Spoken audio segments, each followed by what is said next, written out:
May all beings be happy. May all beings be healthy. May all beings be free from harm. May all beings love life. May all beings awaken.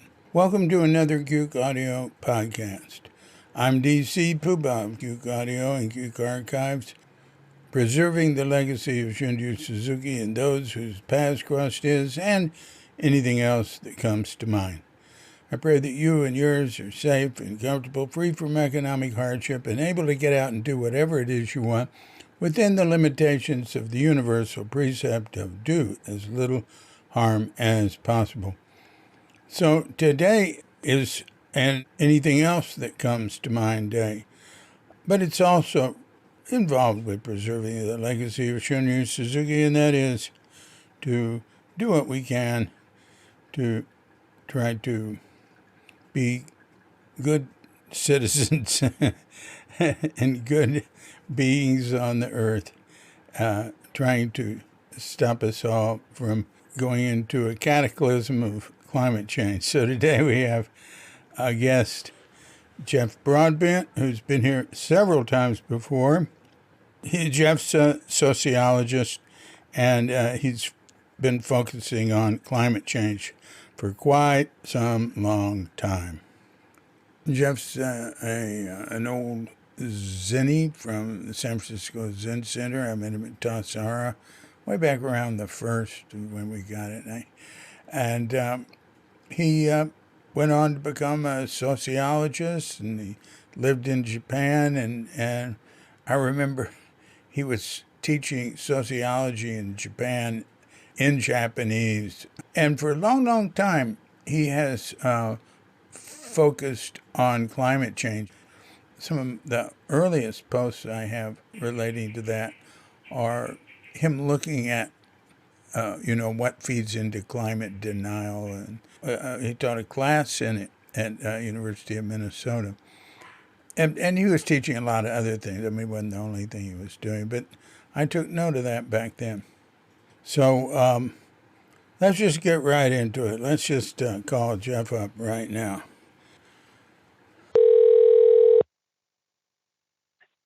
David.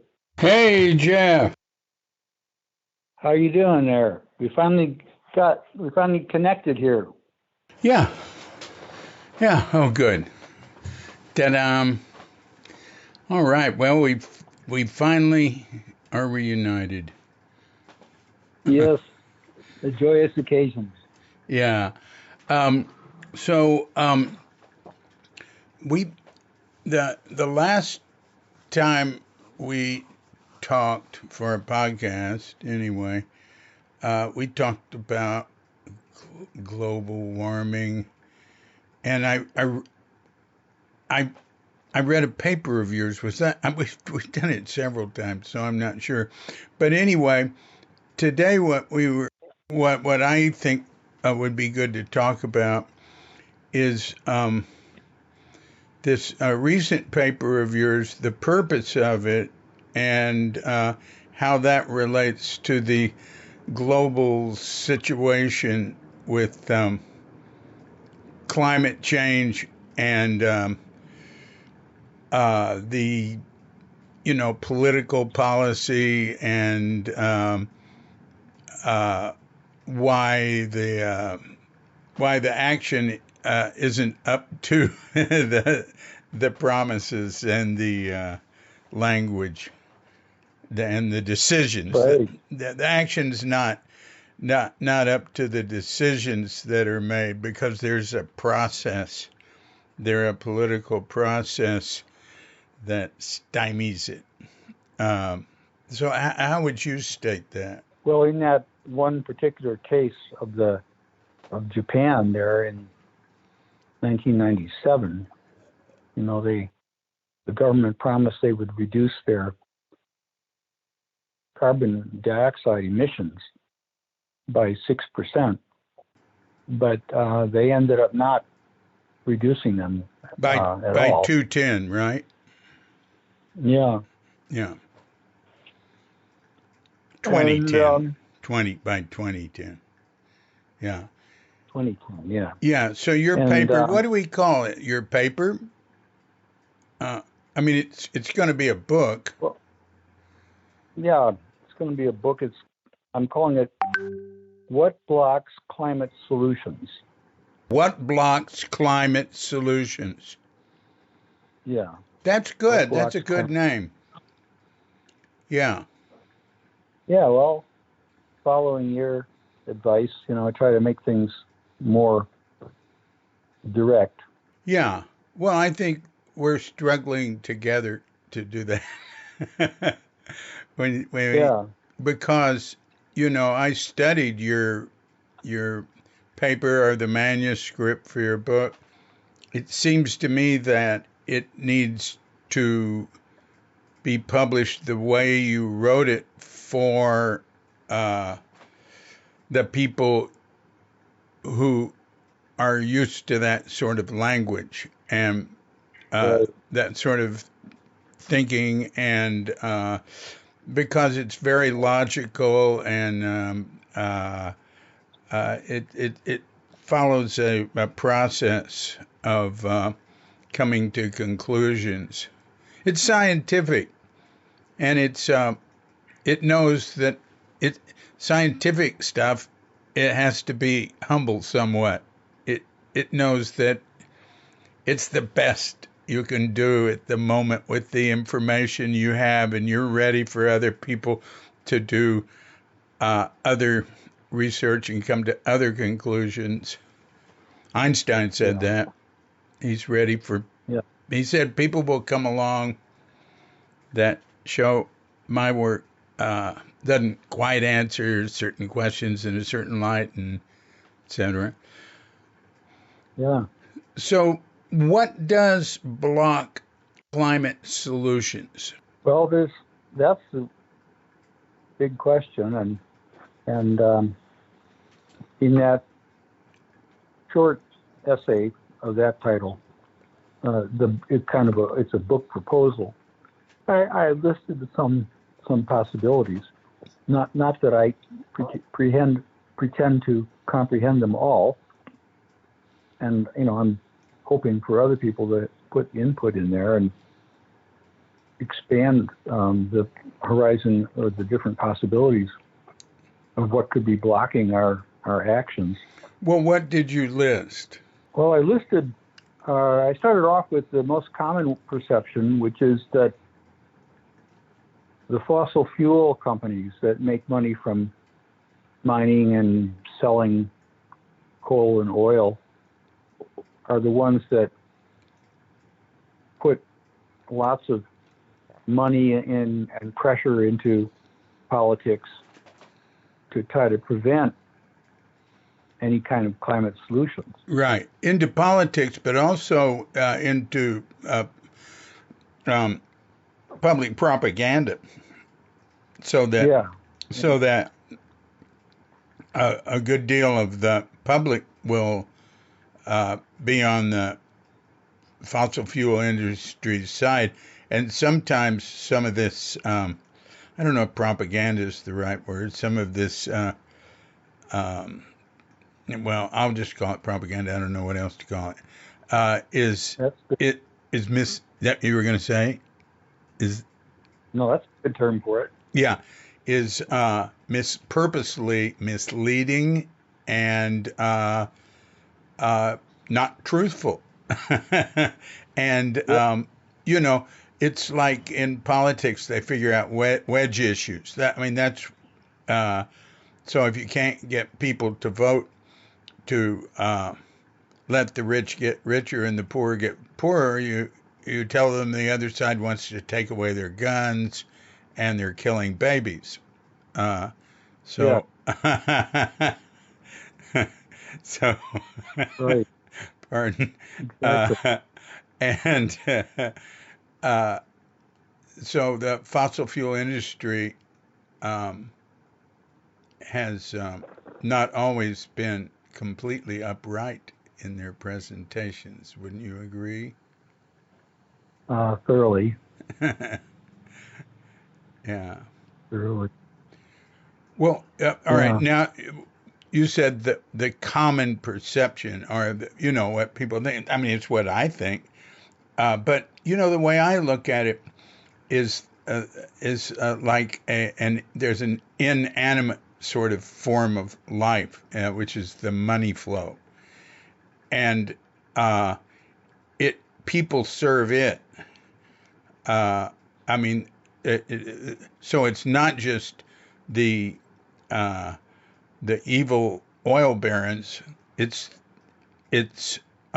anybody whose income is dependent on things continuing the way they are already going will tend to be against anything that threatens their income. Exactly. Yeah.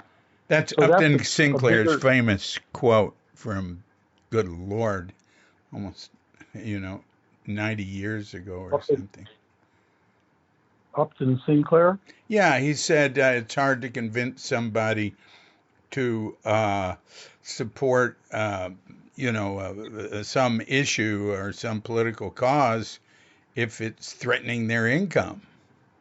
Yeah. It's Well, that's a bigger way of looking at it. So that would be maybe a second, in this list of possibilities. and yeah, pardon me. It's like entropy, right? It's a type of economic entropy. Things want to keep going the way they've been going.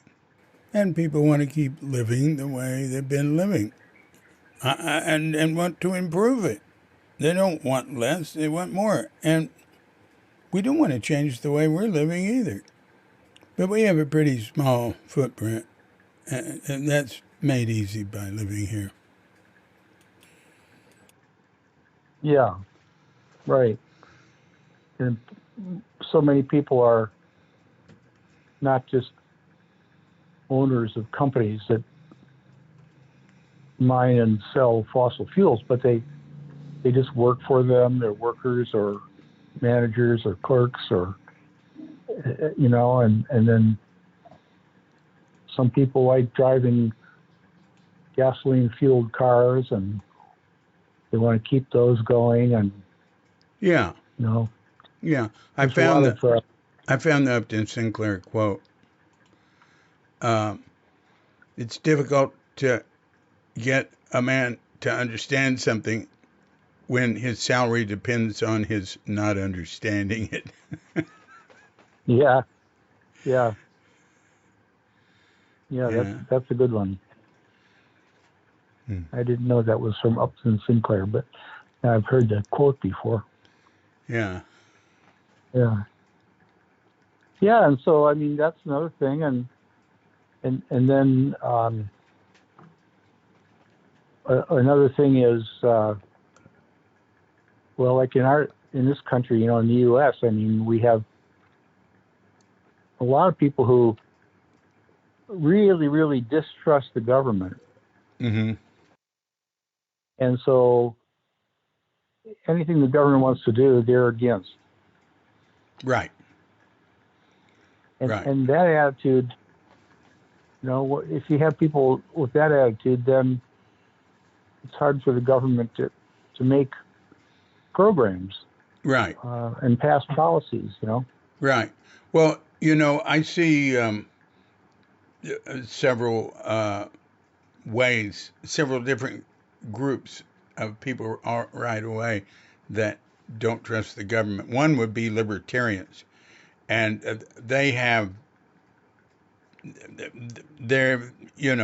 libertarians are vested in an ideology in which the government is not the proper authority to solve problems. It's like laissez-faire or something, and so they want everything to fit in that. So it's sort of, but there's another type. Maybe I didn't say that quite right, but anyway, there's another type, is people that have sort of been misled by propaganda, constantly hammering away, you can't trust the government, and then the government doesn't advertise all the stuff they do that these same people depend on. I mean, there's all sorts of hundreds and hundreds of programs that, like farmers in the Midwest and people who need health care in remote areas and all sorts of stuff. Yeah. People depend on, and they don't have good enough PR to remind people that if you gut these programs, it's going to gut them. Yeah. And a lot of them are economically efficient. Yeah, they do have a lot of good programs, but a lot of people have just been, deeply a kind of individualism that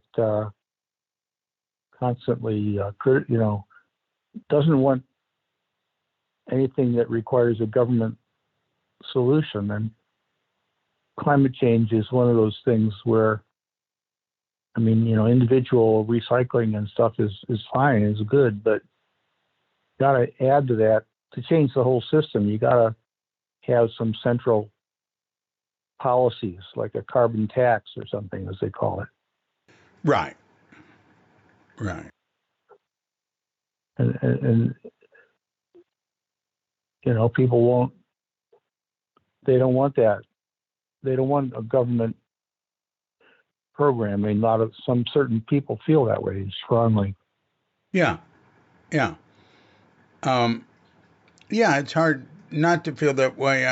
Sometimes, if you've been on the receiving end of mindless bureaucratic,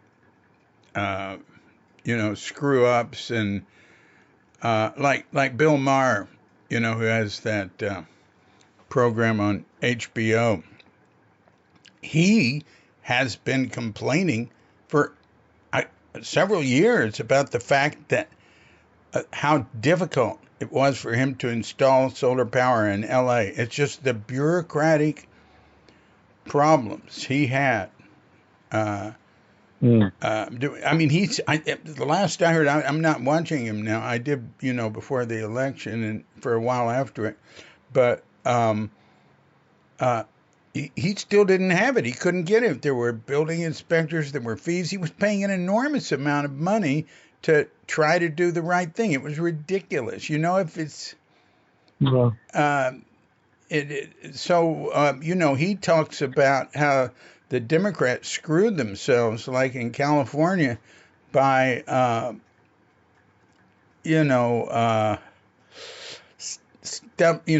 stuff like that people get sick of.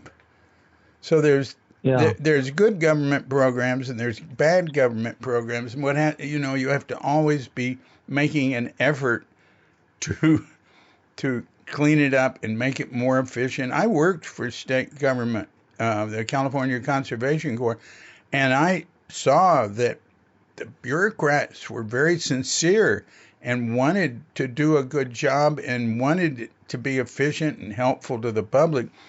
But there's all these laws. A lot of the problems go back to lawmakers and to policies that they're bound by.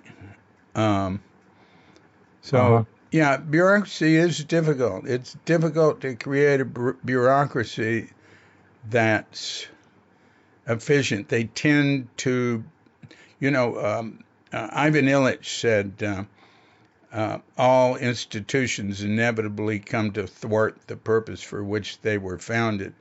And that does seem to ring true with certain experiences I've had with institutions. And institutions are subject to old age, sickness, and death, just like human beings.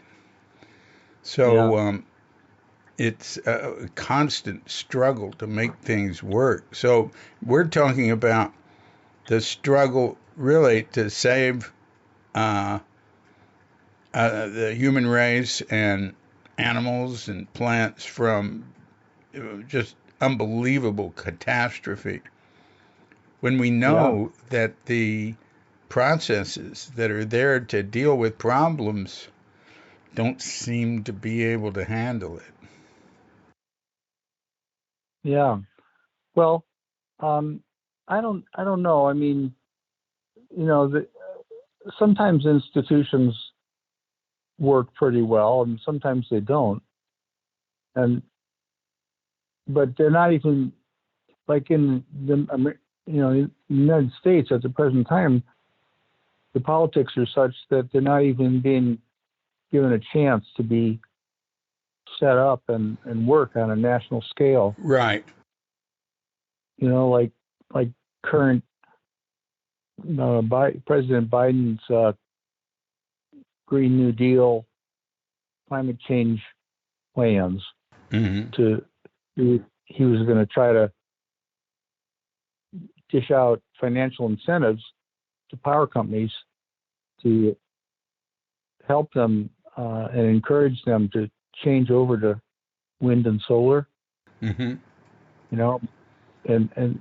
But this one senator from West Virginia, coal mining state, has blocked that. And the senator has personal investments in coal. Yeah. And he's personally profiting from that. And there are big coal mining interests in West Virginia, of course, companies and such, and they're behind him on this. And so he's managed to get all that incentive payment idea stripped out of Biden's bill, that he's trying to get passed in Congress. Right. And that's not an institutional problem. That's a problem, once again, of these fossil fuel interests having direct political pressure on people. Now you stated that the common view is that what's blocking solutions. Well, I'm not saying. Yeah, I don't know how common among the average person. I don't know if they think about that sort of thing or not. But among people who are worried about these problems, that's one popular analysis. What else?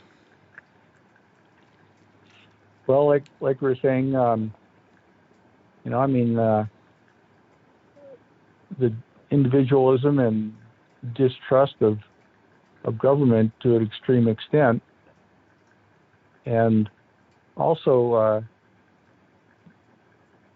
the interests of consumers and workers in keeping their jobs going, that if they depend on fossil fuels, like gas station owners, and such. But also then a culture of not taking science seriously. Oh, yeah. Yes. Discarding thinking science as something that's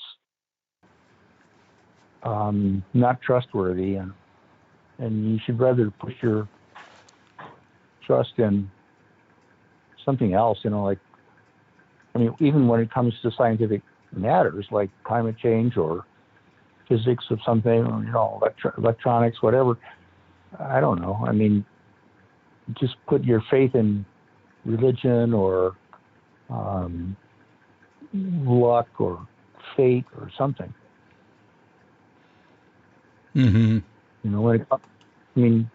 Science in this case, science that talks about human-caused climate change and how we're doing it. Mm-hmm. Mm-hmm. Not trusting that, not taking it seriously, thinking that it's not possible that human beings could alter the climate. Mm-hmm. So what we're talking about, your book is What Blocks Climate Change Solutions. Yeah. You have a list of things that block it. That possibly, Yeah. and possibly, and they can, that list, or what really is happening, can differ by country. Yeah. Not the So, same for everywhere. so your book focuses on the 1997 Kyoto. What was it called? Protocol. Mm-hmm. In which Japan promised to reduce emissions by 6% by 2010, and they didn't. And then you look at what led to them not doing it. So, Yeah. can you describe the process you used to analyze why they didn't do it? Well, first of all, the book it's sort of two parts, and the first part is a general consideration of 10 or 15 different possible factors in society that, like we've mentioned and discussed a few of them, that could be blocking countries from really radically reducing their carbon emissions and rapidly changing over to wind and solar, other green power sources. Why not? We need to do this. Why not? So the first half of the book is about that. And then the second half of the book is saying, well, okay, we have all these different ideas about what could be blocking it. If we want to look at a concrete case of some national politics concerning this issue, how do we go about deciding which of these possible blockages are actually operating, actually in a given case? And so then it takes up, I just happen to have, it's maybe not the best case, but it's a case that I happen to have this kind of information on. Yeah, and so, you're fluent in Japanese, quite fluent. So you could look at it in Japanese and English, and you could yeah. So for me, yeah. you could conduct interviews in Japanese, and you all did Yeah. a zillion interviews. Right.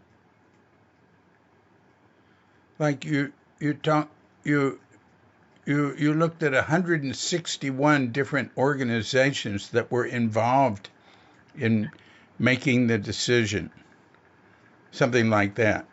There were local environmental groups, Japanese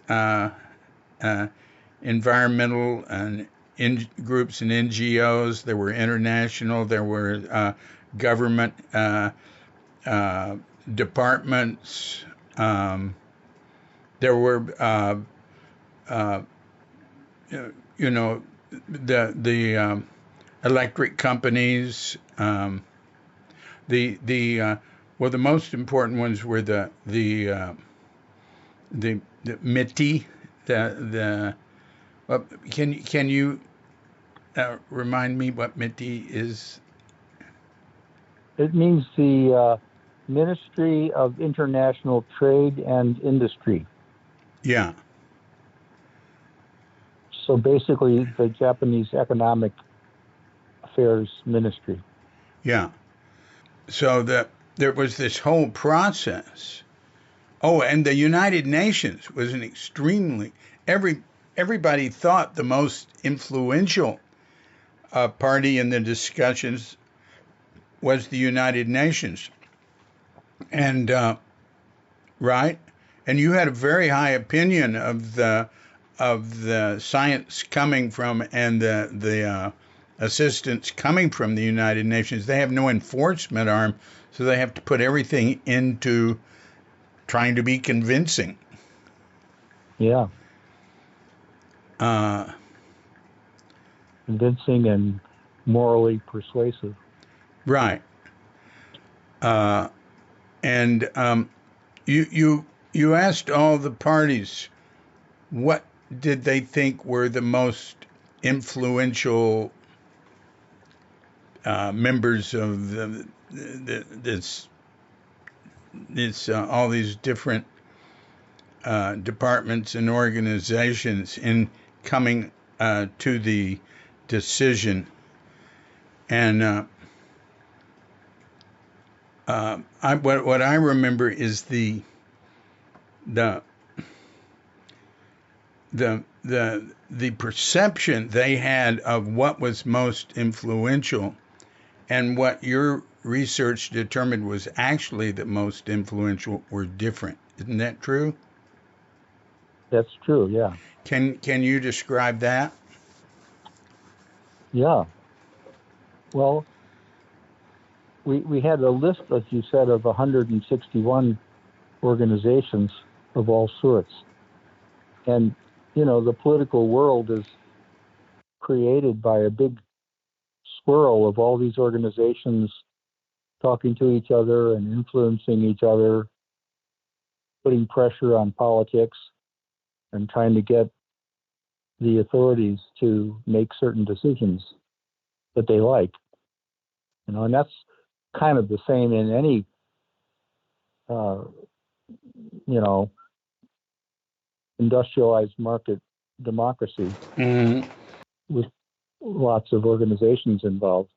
It's this big swirl of influence, and so trying to find some pattern in that big swirl is what uh, we try to do. And so one of the ways is all the people who respond. We didn't actually survey directly all 161 because some of them were international.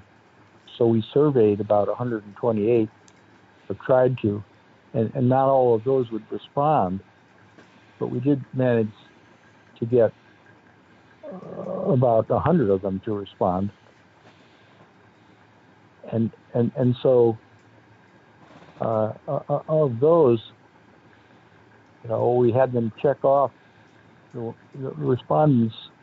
Actually, there were 83, I think, but at any rate, we had them check off from the long list of 161 organizations and which ones they thought were most influential in the policymaking process in the Japanese government around climate change. And we came out, the overall rankings came out putting two of the United Nations agencies at the very top of the whole influence, Mm-hmm. totem pole. Which agencies? The United Nations Environmental Program, which was the home of the Framework Convention on Climate Change, Mm-hmm. which was signed in 1991, when Mm-hmm. almost all nations in the world agreed that climate change was a problem, and they agreed that they would try to reduce their carbon emissions. So it was a moral agreement that they came to, moral or normative, you could call it. And then the other one was the Intergovernmental Panel on Climate Change, the IPCC. Mm-hmm. And that's the one where they have hundreds or thousands of climate change scientists from around the world cooperate to write the best scientific, best assessment of the most recent science about climate change, Mm-hmm. about what's causing it and what it's going to do to us. And those have come out about every 5 years. And so, one of them came out just before this conference in 1997. Just like we're having, coming up now in November, we're having the Conference of the Parties number 26, I think it is. back then they had the Conference of the Parties number 3, and those were the parties that signed the Framework Convention on Climate Change. Mm-hmm. In other words, the countries, the 160 or so, or 30 or so countries that signed it. And they all send representatives, and they talk about, well, how's it going? Are we doing anything? And what next steps should we take, And that's been going on. And the first big agreement they came to was in 1997. And so all these people, all these organizations in Japan in 1997 thought that they were the most influential ones. And that was the reason, their influence, along with Japan's environmental agency, working together, was the reason that Japan decided to promise to reduce its carbon emissions by 6%, which is pretty good number, by 2010 or 2010 or so. But then further investigation, showed that even though those people who responded from within Japan and who were experts in Japan's politics, they were kind of deluded about the way things really operated. And the way things really operated was that the electric companies had a lot of influence over the economic ministry, MITI, and also over the political party that was in power at the time. The LDP. The LDP, yeah. The strangely named Liberal Democratic Party. Right. Strangely named, indeed. Yeah. And, if you look into the history of it, you can see that compared to, anyhow, that's another debate, but, how they got their name, but it doesn't seem to be a very accurate name. But so together, those MITI and the LDP and followed the bidding of the electric company and forced the government to change its policies and pass policies that wouldn't result in any domestic reduction in emissions. Mm-hmm. Mm-hmm. Mm-hmm. Now, do I recall that if we want to look at then what blocked the solution, the one thing would be the way the implementation was structured, I would assume, and weren't the electric companies given money to help them implement this reduction? I don't believe so. Oh, they weren't. Okay. No. But they had a lot of money, and what did they use that money to do rather than implement this reduction? Well, they had a lot of money because they're a monopoly on electric power in Japan. Yeah. There's 9 or 10 of them, and each one has a monopoly for a certain area within Japan. Yeah. And the most powerful one is the Tokyo Electric Power Company, because that's the biggest city and area. And they get, huge amounts of money from their customers, and they make tremendous money, and they have a lot of money to distribute to political contributions, and they hire, when the MITI officials retire at the age of 55 or so, they hire them to become officials in the company, Mm-hmm. and that gives them a lot of control, actually, over those officials and over where they came from, Mm-hmm. and so they would pretty much do their bidding, and the electric power company didn't want to be forced by the government to reduce carbon emissions. Yeah, they didn't want At a that time, carbon tax. They didn't want a carbon tax, right? right? Uh, and they didn't want to reduce emissions even. Um, now, what's so they used their money to um, to back politicians that supported what they wanted, right? And so some politicians were voted out. Is that true? And others came in because of that. Well, not exactly. Um, there was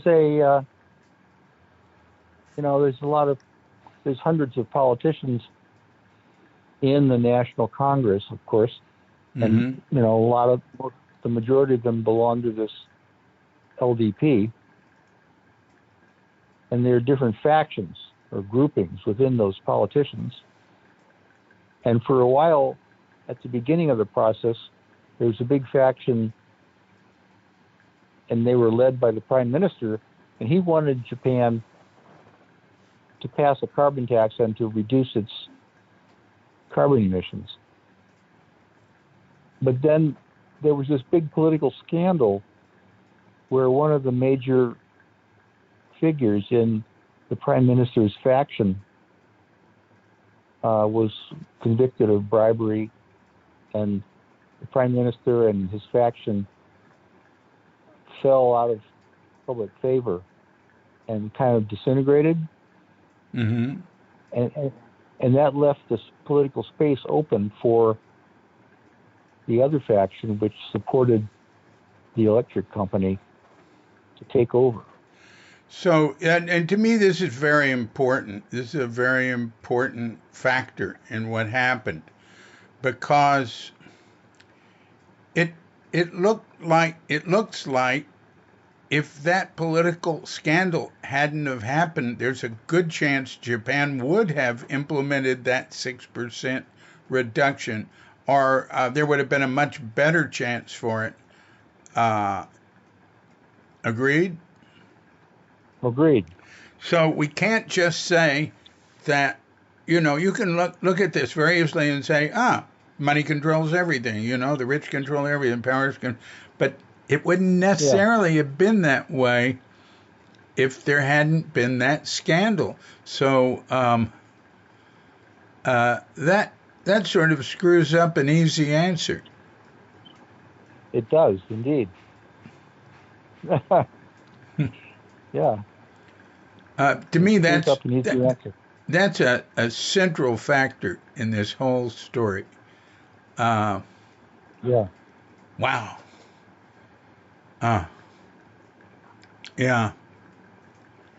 Um, Another interesting wrinkle there too is that the Tokyo Electric Power Company, that was such a central player in this, they're not a fossil fuel company. You yeah. know, they don't they don't mine and drill for coal and oil and make money by selling it. You Right. know, unlike in our country and the U.S. here, we have Exxon and the Koch brothers and all those, and that's exactly what they do.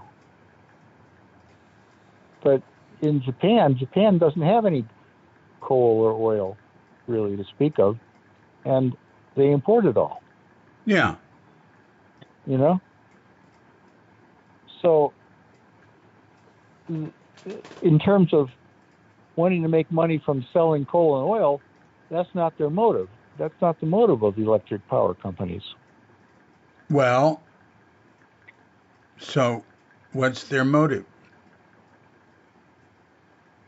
Well, I've been really puzzling to try to figure this out, and I don't know if I've really gotten a satisfactory solution to it. I think that they don't like wind and solar because you can't flip a switch and turn them on and off. Yeah.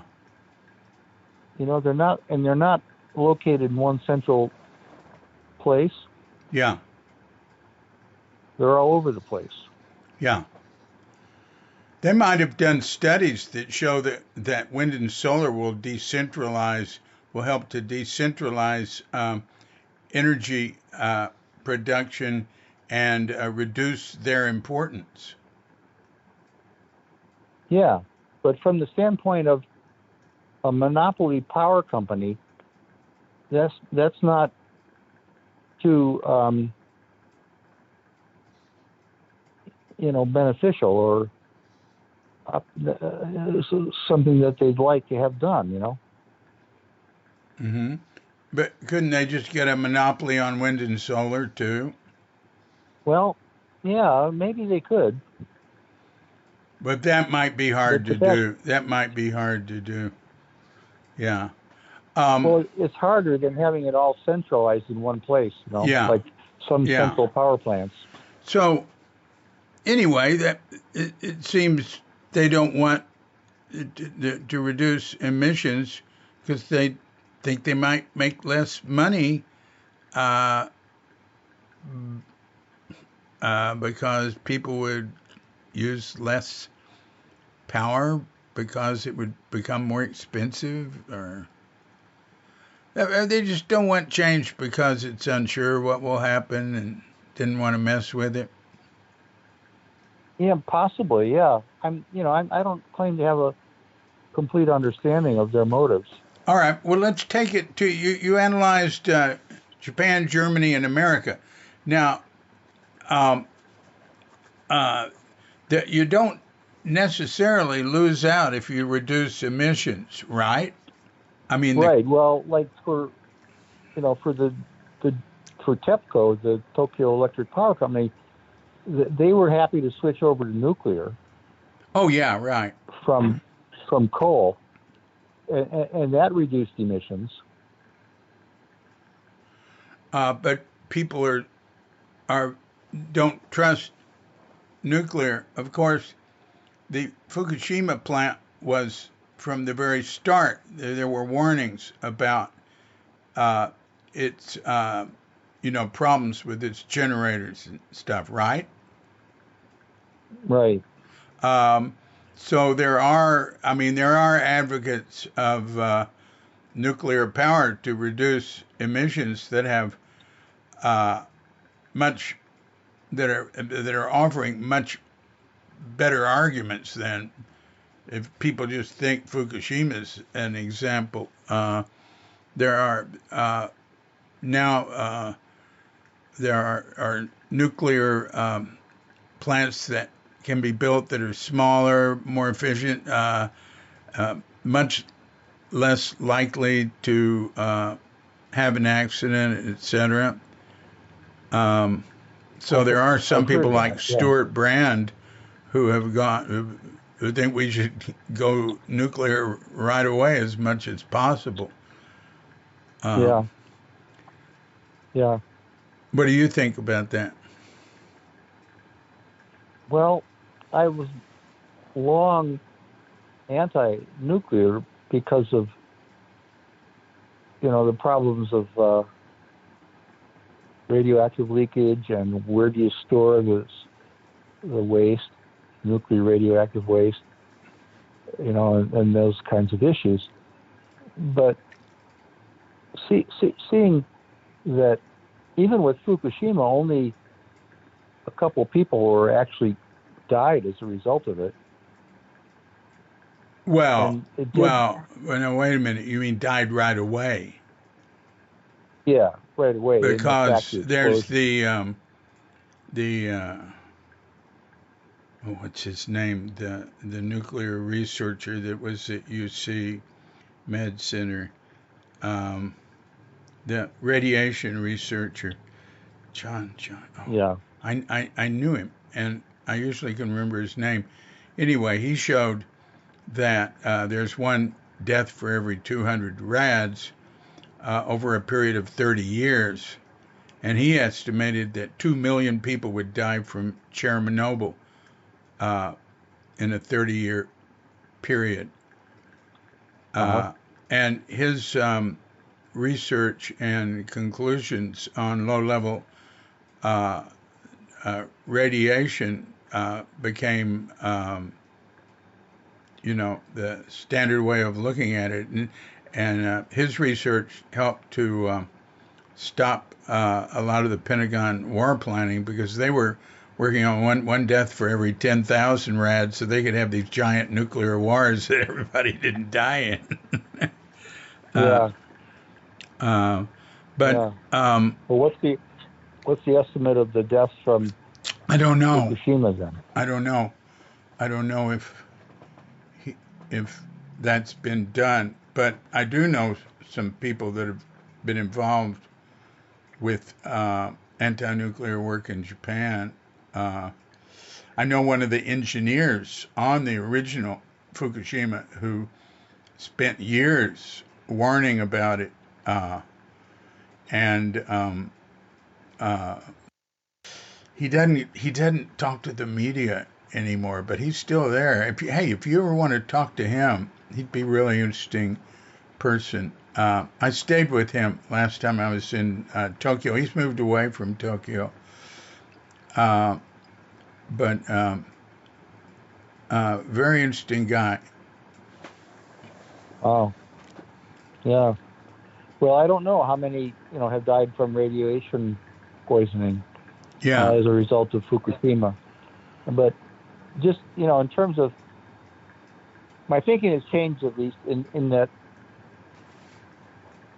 Hopefully, like Stuart Brand, I mean, that it could be made safer, and it seems to be better overall than continuing to worsen climate change. Yeah. Yeah. And the way wind and solar work, with their being intermittent supplies, in order to keep a big national electric grid supplying people with energy, you do need some of these sources that are continuous and don't rely on wind and solar. Yeah. Well, one thing in about how much energy the world needs to keep going, it seems to me, with my layman's understanding, we know all we need to know right now. I mean, we of course want to keep developing new things. It'd be wonderful if they got fusion worked out. There's always people that think they're almost there. They'll get it in just a minute. That's been happening for decades. Right. And then they could produce endless energy with water as a byproduct or something. But Dick Raymond was involved, who sponsored the first Whole Earth catalog, and was Stuart Brand's sponsor for that. And I don't know him. Yeah.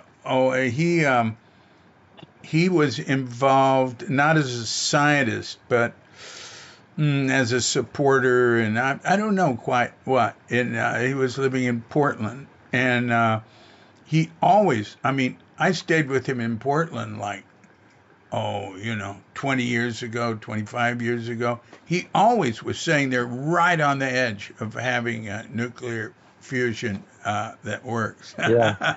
And I just read it recently. There was actually a more hopeful science article, like in, I don't know, New York Times, BBC or something, saying that. But without any new developments, in the first place, conservation alone, just not wasting.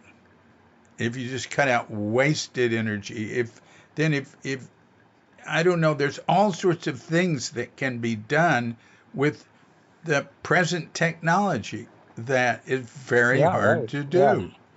Yeah. Japan, Yeah. I think we should keep in mind that Japan uses half the energy per capita as the United States. Isn't that true? Well, I don't know the exact figure, but it's a lot less. You're sure right. Yeah, it's way down there. And, people get, like foreigners come in here to Bali and they say inefficient use of energy. Well, Indonesia has 1/10 of the use of energy per capita as America or something like that. So Yeah. Yeah. um, I wouldn't uh, worry about it too much. But on the other hand, their contribution to global warming is enormous because of the burning of forests. Uh, Yeah. so Yeah. anyway, it just seems to me with what we already know, it wouldn't need to happen. We just don't seem to be able to change. Uh, and so what you're focusing on seems really important is what is blocking the solutions or what is blocking the implementation of the solutions, the known solutions we have. Yeah. And so you've Yeah. you've pointed out, and we've talked about economic reasons, the extremely powerful energy companies, oil and coal companies, and the industries. Uh, they're they're definitely doing what they can to block any change from the money flowing differently, but also the people that work for them, the people who depend on it, and then just people Yeah. in the societies. They don't want their standard of living to go down. Uh, so there's not enough recognition of the threat, and I don't think it's Yeah. being communicated well enough. The way, when I've talked to you about this before, when I hear both Biden and John Kerry just say, there's an existential threat, it's not Yeah. something that strikes home. It sounds like Yeah. some professor saying, pardon me, saying something in class. Oh, existential threat. And, Yeah. I told you Yeah. once, I said, when I hear that, I go, oh, it has something to do with existentialism. Let's see. That's depressing. Yeah. Uh, Have to brush up on my Jean Paul Sartre. right. Those people had a bleak outlook. Um, Yeah. Another thing is a very close friend of mine who listens to, he was listening to all the podcasts. I don't know what he's doing now. He was involved with Earth Day. He made a film on Earth Day. And he said in Earth Day, they had scientists and people saying, we've got to, we've got to, solve these problems right now or we don't have long to last. And none of that happened in the timeline that was predicted. And what's the guy's name? The population specialist. Yeah. Paul Ehrlich. Yeah, Paul Ehrlich. His predictions of the devastating consequences of overpopulation didn't come true. So there's a certain amount of perception of people that the sky is falling. They're saying the sky is falling again. Oh, I've heard that before. You know Yeah. what Right. Yeah. Skepticism Yeah. about the whole thing. Well, there's two things I can say on that. One is what I think is, uh, if you said to somebody, there's a tidal wave coming, get to high ground immediately. You've got to get immediately. And then I call them up and I say, have you gotten to high ground? They say, no, it didn't happen. But because it wasn't their idea of immediately, it happened, 30 minutes later. Oh, yeah. All right, Yeah. but the other one, when Neil deGrasse Tyson made this point, he said this is different from warnings of select groups or individuals in the past. This is coming from all sorts of different scientific disciplines from a very high consensus of the members of it. Uh, Yeah. it's not coming from one area, it's coming from everywhere, you know. And the warnings, he Yeah. said, are dire. And, you know, it's just not being communicated well enough. Yeah. So that's what you're looking at. What blocks the solutions from being implemented? Yeah. Uh, Yeah. And so I'm searching out and trying to understand more of these factors, like when you're talking about this kind of the sky is falling skepticism that people have. Um, that's certainly a factor. So they don't take the science and the pronouncements of scientists and other public intellectuals, very seriously in this regard. And there's whole news channels, of course, dedicated to denouncing and the whole thing. there's not only whole news channels, there are the most popular, most followed news channels doing that. Yeah. So there's some kind of a desire for safety, a cocoon, a Yeah, denialism. yeah, yeah, that's interesting. That's like saying, hey, there's a tidal wave coming, get to high ground, and somebody just hides under their bed.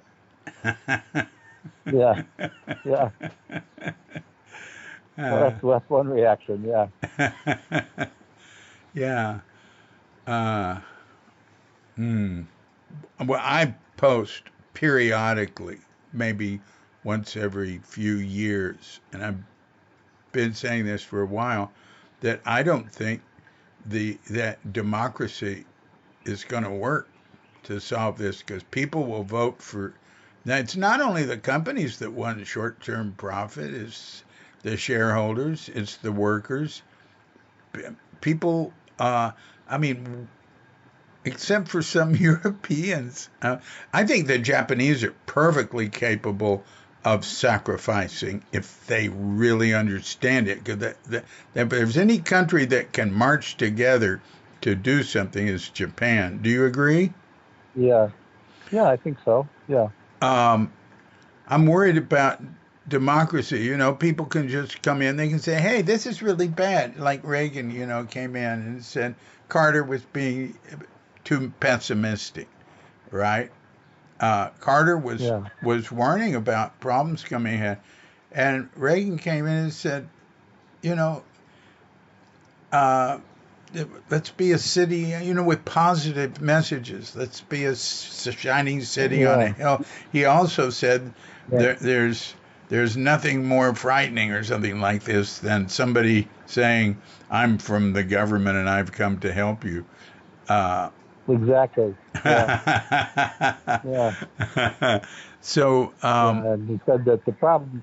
He said the problem is not going to be solved by the government. The problem is the government. right, right. And he was so popular.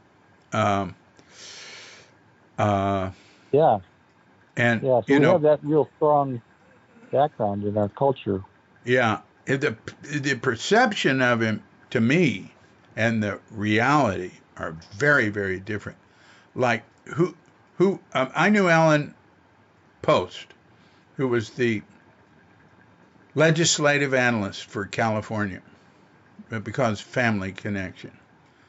And he was Hmm. considered as powerful as the governor when Jerry Brown was governor. And I'd go Oh. over and have dinner with Alan and his wife, Vinnie Benelli, who was from Fort Worth, where I'm from. And he said that he had worked with, Jerry Brown and Ronald Reagan and Brown's father, and there were some other governors going back. He'd been doing it for like 30 years at that point. Yeah. And he said Ronald Reagan was the had the least understanding of the budget. He just did what his friends told him to do, and there was a lot of waste and unnecessary spending that went on when he was governor. He said the most frugal governor was Jerry Brown. He said he knew every line of the budget, and he didn't like any waste. All right, now I don't think there's many politicians, American politicians, that are as aware of the severe danger of both climate change and nuclear weapons as Jerry Brown. Jerry Brown, what other politician has said that vertebrates are threatened? And his idea now is that whatever he can do, he's in his 80s, he'd like to do it about those two issues. I worked on the nuclear freeze back in 1982 or whenever that was.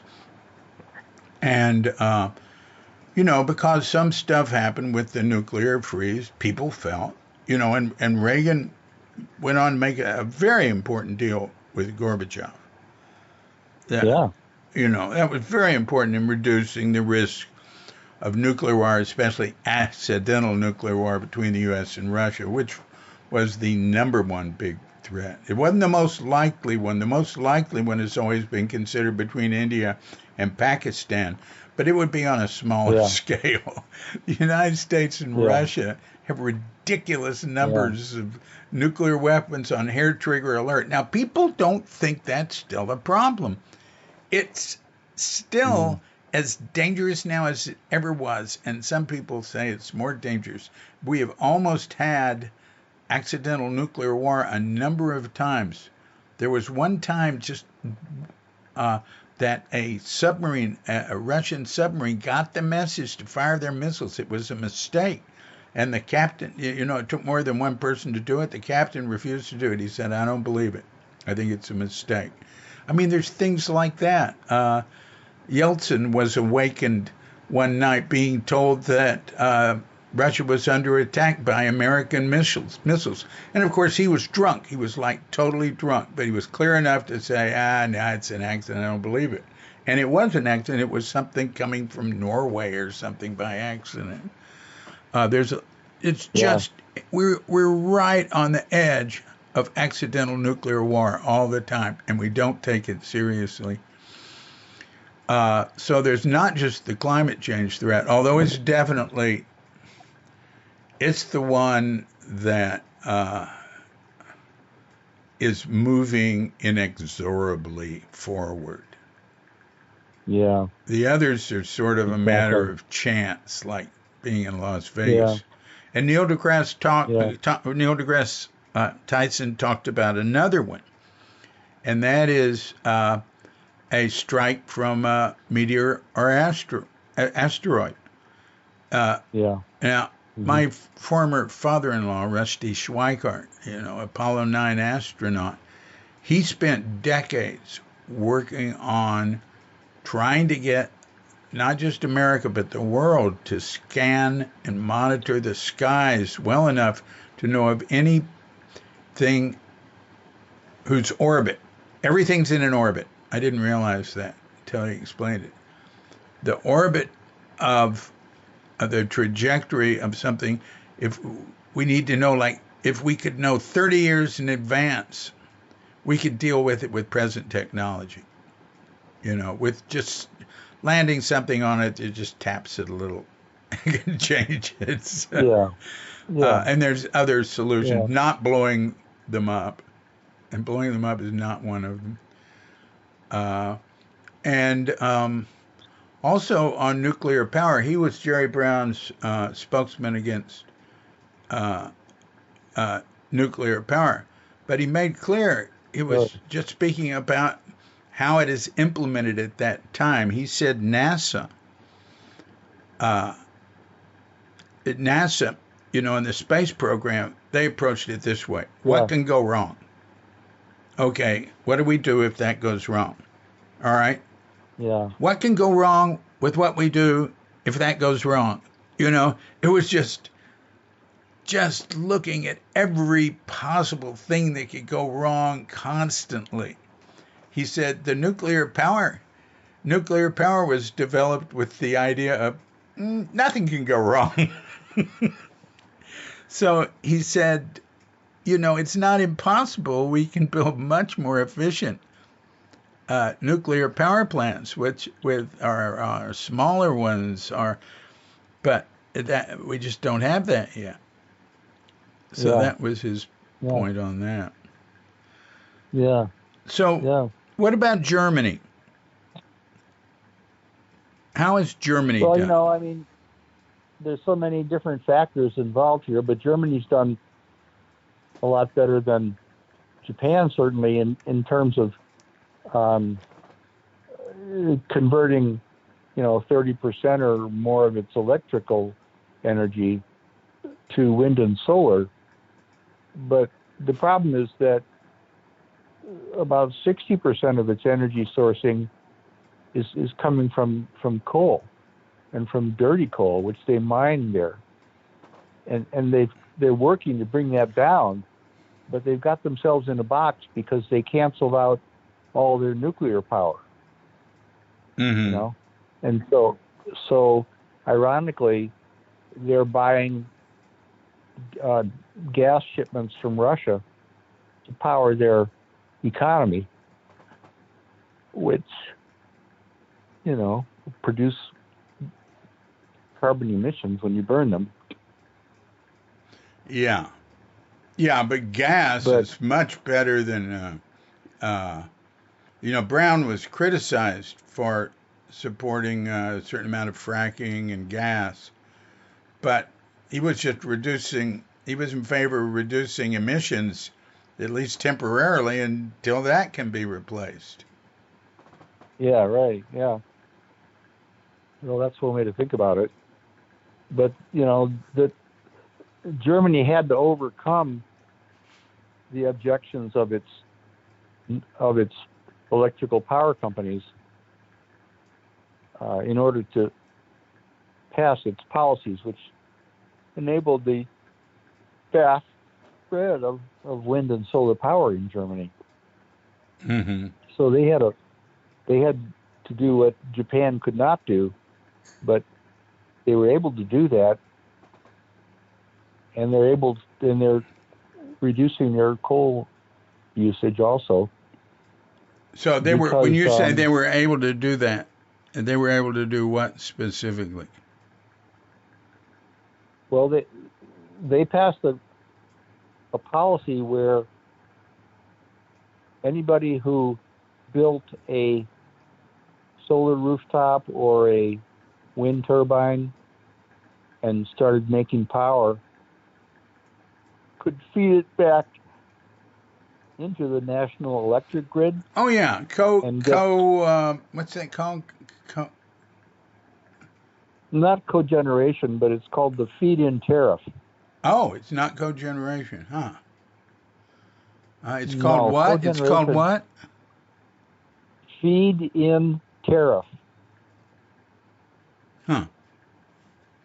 Feed in, because you feed in, like if I put solar panels on my house and I have extra electricity, I can feed it back into the electric grid, and I can effectively run my power meter backwards. Right, isn't that what cogeneration is? No, Oh. cogeneration is where you burn burn trash, uh, and you take the heat from it, and you pipe the heat to buildings to heat them, or something like that. Where you generate two sources of usefulness from one burning. I see. Burning trash has It has not panned out so well, right? Because of the dioxins created. Right. Yeah. But at any rate, with Germany, I mean, the the feed-in tariff, people not only ran their meters backwards, but they got paid double for that electricity as what they'd have to pay if they bought it off the grid. Oh, so that was like a Because real incentive. yeah, Yeah. and they were able to pay off their installations in like 10 years or something, and then the rest of it was gravy. Yeah. Yeah. Yeah. You know, I so did that's a I did the a kind of solar proposal for Green Gulch back in, good Lord, 1985 or something, really that would cost wow. $25,000, and I did it with Heliodyne, solar company in Richmond. Uh, it was a very serious proposal, and I gave it to every member of the board of directors that have spent $25,000, and we showed what the savings would be, what an example they would be. But if Richard Baker had been Abbott, we would have done it. But I never even got an Yeah. answer. Never got an answer. And it was a lot Wow. of work went into it. So I didn't, Oh I man. just left them alone. I could have pushed it more, but Oh boy. it's not the only experience like that I've had. Oh boy. Uh-huh. Well, see, there's another reason, another blockage of solutions. Yeah, Timidity and not wanting to take action on the basis of the vision. yeah, yeah, yeah. Richard Baker was great about stuff like that. Uh, we had compost privies. He was willing to do experimental things that were ahead of their time. Uh, and it was all good as long as you could keep him out of the implementation. Yeah. He's sort of a micromanager. So all you wanted was him to give it a blessing and then do it and just keep him out of it.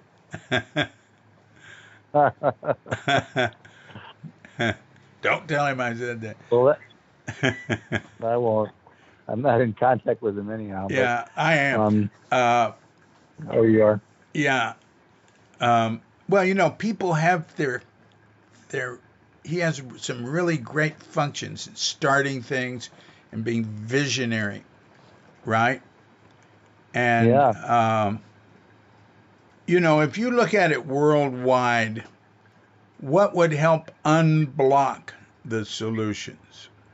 Well, that's what I'm searching for, and why I'm doing the case studies. To try to find out how it works in different circumstances, and of course, we have to apply that at the global or international level as well. Yeah. And I wrote a paper analyzing, comparing 17 countries uh, and how their newspapers talked about climate change, Uh huh. and found enormous differences, and trying to help inform international people who are involved in international climate change negotiations, like about where all the different countries are coming from, what their frame of reference and mindset is about climate change, as it's judged by differences in how the newspapers write about it. And we showed very interesting different dimensions of difference. Yeah. So I mean, it's very complex problems at all levels, the global and national and local, regional, state level and stuff. But what could be the most? Is there a single overall overarching prescription to work towards for unblocking it? It's a big question that you asked, and Boy, I don't really have an answer to that. You know, my knowledge is not sufficient Yeah. to say exactly what Yeah. on an international level.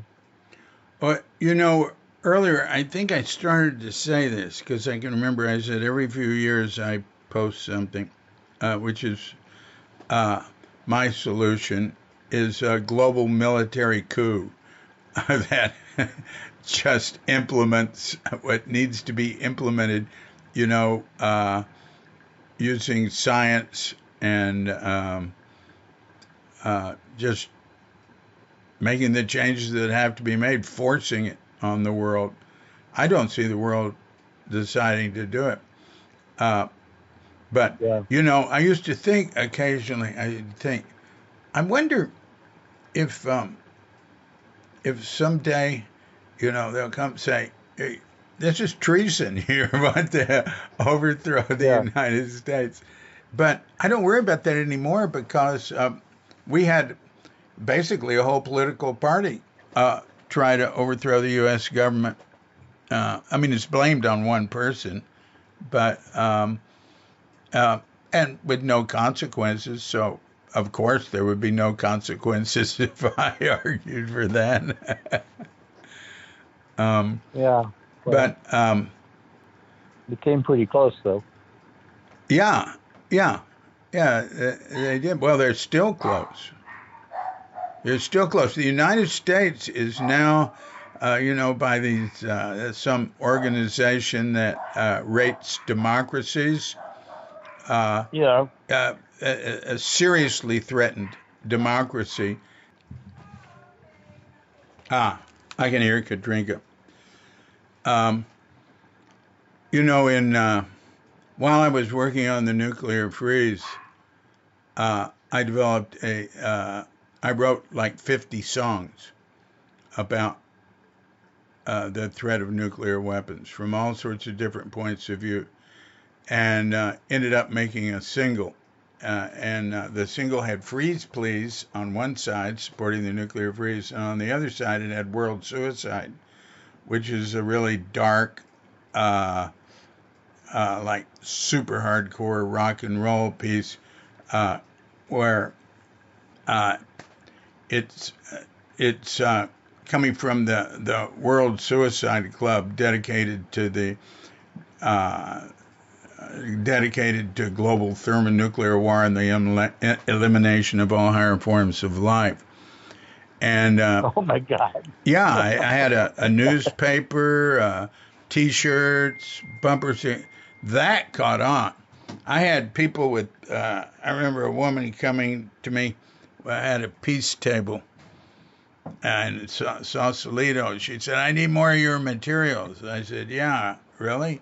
She said, "Yeah, there's people that stop now that never stopped." And I had members in a Trident submarine because what I was saying is, look, all we need is 3 key people in a Trident submarine that we can destroy all higher forms of life. Oh my God. I don't want to. I'm turning my phone on. I'm not going to answer that. That is far out, David. Yeah, three people in a Trident submarine. They can launch Yeah. enough. It's like the captain and 2 others have to be there to launch their nuclear weapons. So I pointed out all we need is 3 members to get those 3 positions, and that'd do it. That'd start automatically a giant nuclear war between Russia and the U.S.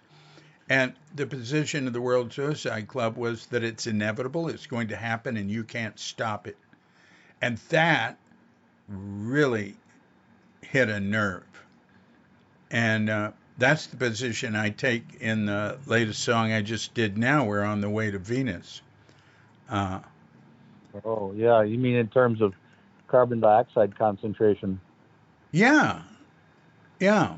I Yeah. say the ship's already on the way. It's gone bye-bye. Just Yeah. enjoy the ride. And I know people used to say to me at the World Suicide Club, they'd say, oh, that's so negative, or I said, no, what's negative is what's happening. This is Yeah, right. theater, you know. This is, and Yeah, then Dick yeah, Raymond. Remember, I mentioned Dick Raymond, who started the Portola Institute, which was Stuart Brand's sponsor for the Whole Earth catalog. He came to visit me in Bolinas, and he said, "This is great homeopathic medicine for our problem." And yeah, I actually got a record company, but I couldn't. Uh, I didn't really, it was played in places and stuff, but I'm not good at promoting. I just like to create more things. But Bob Johnston, who produced Dylan and Simon and Garfunkel, he loved it. He arranged for the final mix, and he said if the Who put this out, it'd sell 12 million copies. But you're putting it out, so nah, they won't. Nobody will buy it. They'll never hear about it. oh man, um, And yeah, I get emails periodically. People say, start the World Suicide Club up again. And I just write back and I say, oh, it's it's doing fine, you know. Uh, yeah, it does seem to me that self destruction is possibly the strongest. Or these two forces. They're like if you look at it from a Hindu point of view, there's yeah, Brahma's the creator, uh, Vishnu is the preserver, and Shiva is the destroyer. Or here in Bali, everybody uh-huh, says the transformer. So yeah, it's like Shiva and Vishnu, which force is going to dominate? Uh, and they're both very strong, and they're both gods. They're both yeah, part of reality, and they're not the end of reality. They're just a natural part of it. So I feel sorry for people that don't have a big picture in mind, you know, yeah, because yeah, if, what Suzuki Roshi said, and he was he talked about when he came back from Japan the last time about degradation of the environment, what he'd seen. He talked about how he thought there will always be war, but we always have to do everything we can to stop it. So he was in favor, and he actually went on some peace marches and was very supportive of students that were involved in peace activity or environmental activity. Uh, but he said, look, if the whole world were to end, nothing will have happened. So that's looking at it from the point of view of big mind or from the point of yeah, view of the absolute.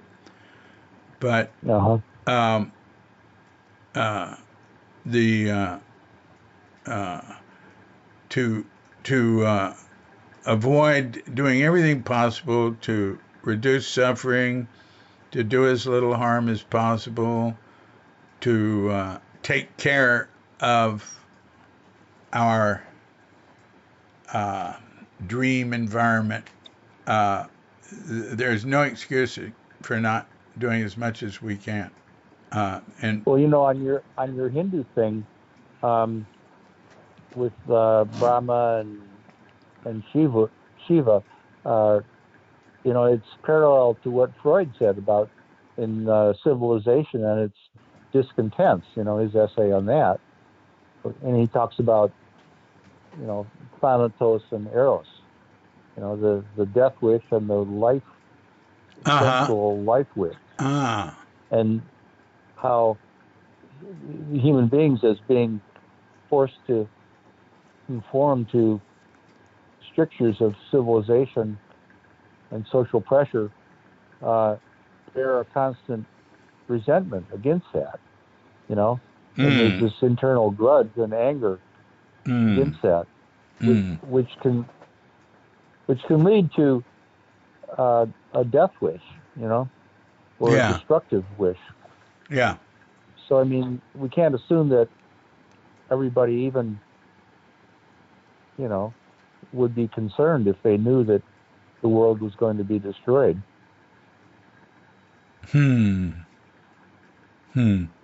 Well, St. Francis was asked what he'd do if he heard the world was going to end in 30 minutes or something, and he said, "Oh, I'd keep on sweeping, keep on raking whatever he was doing." Oh, he was hoeing.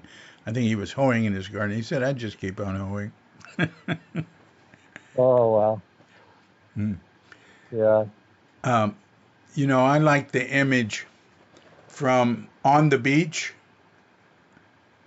Isn't that what it's called? That book about the end of civilization, the end of humans, higher forms of life through Yeah. nuclear fallout. Wasn't that called On the Beach? Something like, yeah, I have a vague memory of that novel, but I don't recall it too well. Um, and it there's a scene in it in which I think a lot of it takes place in Australia because they're like the last to die. There's a Oh, yeah. guy who had his like favorite sports car. Well, as people, he's approaching death. He cleans the car. He puts it up on blocks. He, disconnects the battery, and he gets it all ready like he was going on a trip. Like he was storing it to preserve Yeah. it. He did all the things to preserve it. I love Yeah. that image. Uh, Yeah. mm, uh, I stayed with Bob Halpern in Boulder once. And he reminded me of this. I'd forgotten about it. But I stayed with them the last night in their home before it was destroyed. Their home it was an old wooden home. Nice home. And he said I stayed up all night cleaning the house before it was destroyed. Oh, my God. I mean, there was some kind of a big building project, and they were going to come along and demolish it. I don't know why. I think that Well, this has been we're we're trying to figure out what's blocking solutions and how to bring this to light. And I think we should talk about it again, say in a month, huh? okay. Uh, Sounds good. but you stay in touch. Let me know how things are going with it. Yeah, well, the publisher I sent it into has expressed a lot of interest, and they said they wanted me to add more about Japan and about what happened to Japan after Fukushima, and did Japan change its stripes and or not? And so they want me to do that, and then they're very interested in Yeah. All right. it. Well, All right. Well, I really appreciate being able to shoot the breeze here and look at it from different points of view.